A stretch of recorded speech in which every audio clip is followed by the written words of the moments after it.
Hello guys, தற்பொழுது பங்களாதேஷ்க்கு எதிரான test போட்டியை இந்திய அணி 2-0 என கைப்பற்றியது.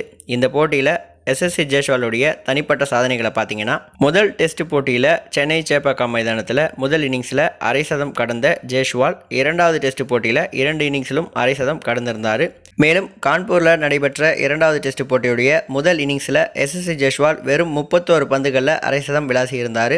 இதன் மூலமாக இந்திய அணி தரப்பிலிருந்து டெஸ்ட் போட்டிகளில் அதிவேகமாக அடிக்கப்பட்ட அரை சதம் பட்டியலில் இவருடைய பெயர் இடம் பிடிச்சிருக்கு. இந்த வரிசையில் முதல் இடத்துல ரிஷப் பண்ட் 28 பந்துகளிலும், இரண்டாவது இடத்துல கபில் தேவ் 30 பந்துகளிலும், மூன்றாவது இடத்துல ஷர்துல் தாக்கூர் மற்றும் எஸ்எஸ்சி ஜெய்ஸ்வால் 31 பந்துகளிலும், நான்காவது இடத்துல ஷேவக் 32 பந்துகளிலும் இருக்காங்க.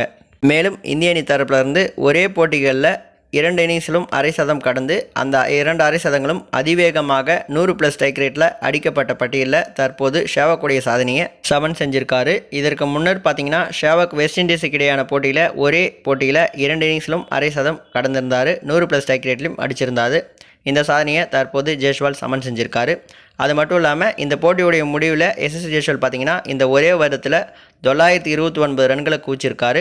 டெஸ்ட் கிரிக்கெட் வரலாற்றிலேயே இந்திய அணி தரப்பிலிருந்து ஒரு வருடத்தில் ஒரு வீரர் குவிச்ச அதிகபட்ச ரன் பார்த்தீங்கன்னா, சுனில் கவாஸ்கர் கடந்த 1971 918 ரன்களை குவிச்சிருந்தார்.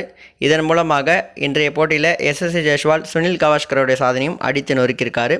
இதை பற்றி உங்களுடைய கருத்து என்ன அப்படின்றத மறக்காமல் கமெண்ட் பாக்ஸில் ஷேர் பண்ணுங்கள். மேலும் இந்த மாதிரி இன்ட்ரெஸ்டிங்கான நியூஸ் தெரிஞ்சு நினச்சிங்கன்னா மறக்காமல் சேனல் சப்ஸ்கிரைப் பண்ணிக்கோங்க. தேங்க்யூ ஃபார் வாட்சிங்.